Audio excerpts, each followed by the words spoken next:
I want to turn to our next story, which is war games with the US and South Korea that are getting ready to take place relatively soon. I mean, somewhat amazing given everything happening in South Korea.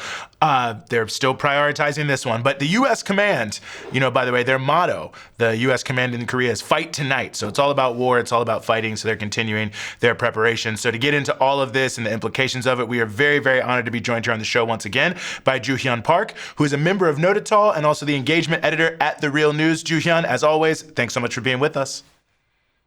Eugene, Rania, it's great to be back. Thanks for having me on.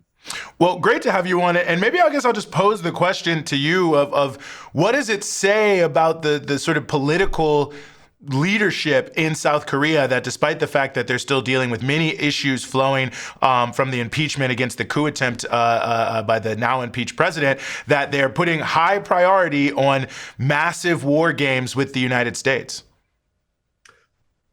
I mean, what a question, Eugene. Let's break out the gate with the important facts. So, as you mentioned, yes, South Korea is in the grips of a deep political crisis as we speak, and this has been ongoing for nearly 3 months following the failed martial law coup attempt by President Yoon back in December.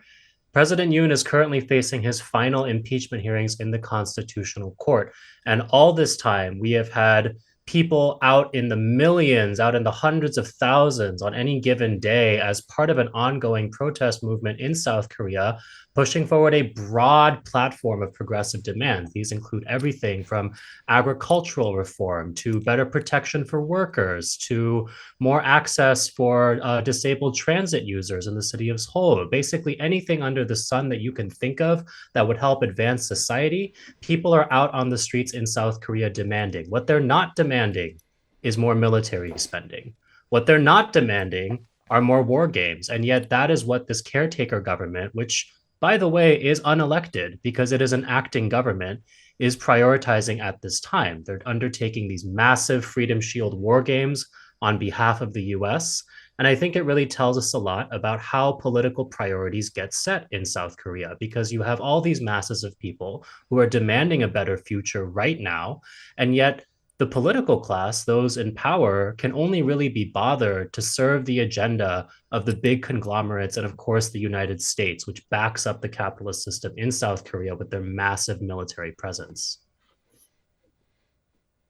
And I'm wondering if you can talk a bit about the fact that, the US and South Korea, they frame these war drills as defensive, but you have always argued that they're highly, highly provocative. So could you Mhm. explain to our audience how these exercises actually end up escalating tensions on the Korean Peninsula and why they're seen as a direct threat by North Korea?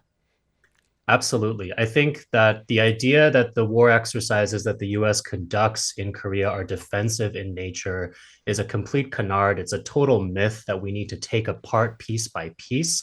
And really, what needs to be impressed on everyone is that there's nothing defensive about these exercises. They're aggressive. If anything, we could say they're offensive exercises, both in the sense that they are practicing for military maneuvers where the US would be the instigator, and they are deeply offensive to the sovereignty of the Korean people. So, to get a little bit more into these war exercises and exactly what they are, what do we mean when we say war games in the first place? What we're talking about is the use of large numbers of troops, of very dangerous weapon systems in Korea that essentially practice how they would go about a real war. And so these war games can include exercises like how would we, say, stage an occupation of North Korea? Or how would we invade North Korea? Last summer, we saw something that was completely unprecedented where the South Korean and the US governments, for the first time, had a joint drill where they talked about what they would do if it came down to using a nuclear weapon on the Korean Peninsula. So I think something we need to understand is that these aren't just these sorts of innocent exercises that the US is performing, but these are actually essentially rehearsals for war crimes, crimes that the United States has committed around the world, continues to commit to this day, and has a history of committing in Korea as well. So that's the way that's what colors everything about how progressive Korean people, whether they're in North Korea or in South Korea, view these war games. We understand them from the lens of our history. We understand them through the lens of what the US is known to do around the world. And we see nothing but many reasons to be deeply concerned. Now, when it comes to how it affects the relations with North Korea in particular, what we need to understand is that the war games are at this point one of the primary reasons for the state of relations with North Korea between South Korea and the United States, which is incredibly poor. The US has drastically escalated its war exercises in the last couple of years.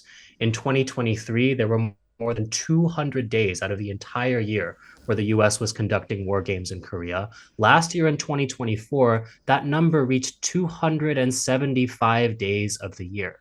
So for 275 days of the year, the US is conducting these games. And I think something that we need to be understanding here is that every single time we have a large war exercise like Freedom Shield, North Korea has to go on high alert because what's happening is that tens of thousands of troops are swarming into the peninsula. They're bringing strategic weapons like aircraft carriers, nuclear submarines, heavy bombers. I could go on. But all the weaponry that the United States would need to launch an actual war against the DPRK. And while they say it's a drill every time, it's not responsible from the standpoint of national defense to treat that claim at face value. North Korea has to put all its military on high alert during these times. So these are incredibly tense times in the peninsula, where even a small accident can potentially trigger a much, much larger conflict. And I think another thing we need to note about Freedom Shield and other exercises like it is that it's not just that they are growing in quantity, but they are also growing in the kinds of aggressive exercises and the nature of their aggression as well. Last year, something we saw that was totally unprecedented was that 11 countries, in addition to South Korea and the US, sent their own troops to Korea to participate in Freedom Shield. And something we're anticipating now is whether or not that could be repeated during a very critical time when, as I mentioned before, South Korea lacks an elected government and relations with North Korea are at a historic low. But what we're seeing is that there is a clear trend of escalation, and there's actually very little reason to believe that the US will back down from that when it begins Freedom Shield in a couple of weeks in March. No, I think that that's a really important point. And I mean, it also seems that, when you look at the political crisis, you look at these war games, I mean, there's so many threads connecting them. I mean, one being just in terms of the possibility of war, as we've talked about in the past in the show, and you could talk about this, it seems that maybe provoking a war was one of the things that Yoon was thinking about to help back his coup. But also when you see this deep interoperability between the two militaries, many people wondering, is it credible to think the U.S. knew nothing about what was taking place with the coup? Could they have played a role? Could they have greenlighted it? I mean, obviously, we don't have all the information to know that. But it does seem that the two issues aren't really separate issues in terms of the broader sort of political security scene. Absolutely. And I'm glad you brought that up, Eugene, because this is a topic that's completely escaped the narrative when it comes to the US media coverage of South Korea's political crisis. There have been pretty much daily hearings in the National Assembly, that's the parliament of South Korea, since the coup attempt on December 3rd. And there has been a lot uncovered, not only about the plans and the conspiracy, the extent of it, who was involved, the precise details that they we're going to execute with the coup plan had it gone forward and become more successful. But in addition to that, there's been a lot uncovered about what was going on in the final days of the Yoon administration. Back in October, there was a very peculiar incident where North Korea announced to the world that South Korean military drones had been spotted flying over their capital of Pyongyang and dropping propaganda leaflets. And they were actually able to procure a number of these drones and produce photographs that showed that these drones were identical models to drones that were known to be used by the South Korean military. Now, what's been uncovered in the process of the National Assembly hearings is that we now know that Yoon's former Minister of Defense gave the order for those drones to be sent to Pyongyang, violating the airspace of North Korea, intentionally committing an act of war, really. And what we have learned as well is that this was tied to general plans to attempt to instigate some kind of what was referred to as a limited war with North Korea by the coup planners. And I think that we need to think very deeply about how this kind of reactionary clique within the ruling class in South Korea, represented by the likes of Yoon Suk-yeol, by his party, the People's Power Party, has been empowered through their relationship by the United States. Yoon and the People's Power Party are the preferred puppets of the US when it comes to South Korea. They understand that relationship very well and they use it to their advantage. President Yoon was reviled throughout his entire tenure in office, and yet he was constantly being praised internationally by Washington. He was referred to as a democratic leader. And what we are learning is that this so-called democratic leader always had aspirations for establishing or really reestablishing a dictatorship in South Korea, and that he was willing to trigger a war that could have pulled in the United States if it came down to it. There have been additional details uncovered from the night of the coup itself concerning the use of fake North Korean military uniforms by South Korean soldiers in order to stage a number of different kinds of assassinations and attacks on South Korean politicians, against civilians, even potentially against the United States military. And this rabbit hole just goes so deep. And, it's really only South Korea's government which is continuing this investigative process. But the details of this are really not being discussed in the wider world, when really we were looking at a scenario on the night of President Yoon's coup attempt that could have easily spiraled into World War III.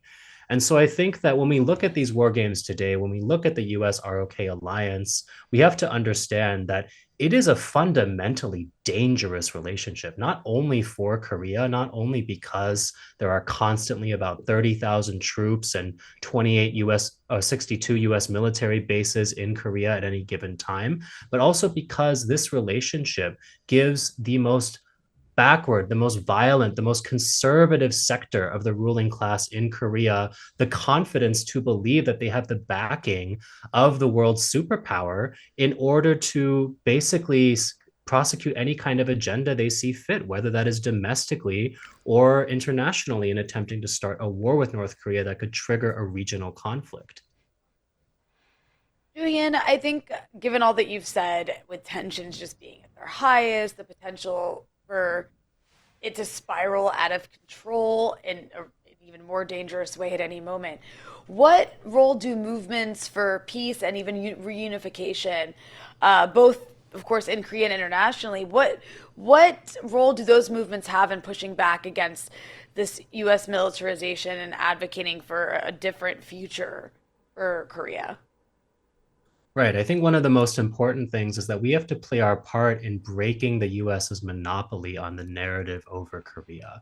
Right now, we have a situation where the US is able to act with impunity in Korea because it is in a position to be able to define the truth for the world, even though, of course, we know that the narratives that it's propagating are, in fact, deeply biased towards its own interests, which are not in support of peace and prosperity for the Korean people.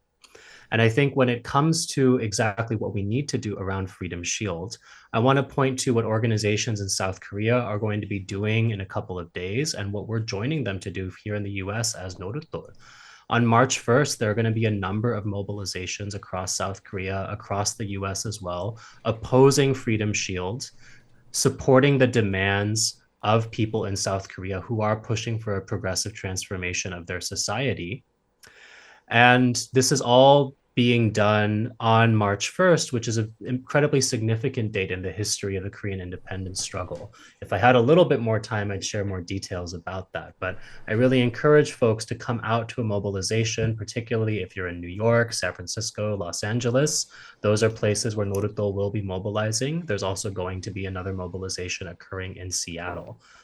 So find out the information, join us, and learn more about what's really going on in Korea, the US's role in it, and how we can continue this movement and this struggle, because it's really not right that the US is able to essentially do whatever it wants on the Korean Peninsula. It's an incredible danger to the Korean people. It really puts the people of the world at risk as well, given all the geopolitical interests that are tied up in our homeland.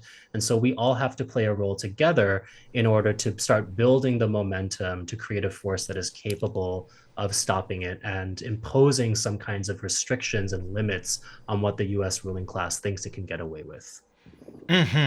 Well, a lot to cover, a lot to continue to cover. We are always very honored to have you with us, Ju-Hyun Park, who's a member of Nodutdol and also the engagement editor at The Real News. Thanks, as always, for giving us some of your time here on the Freedom Side. Thanks so much. Have a great one.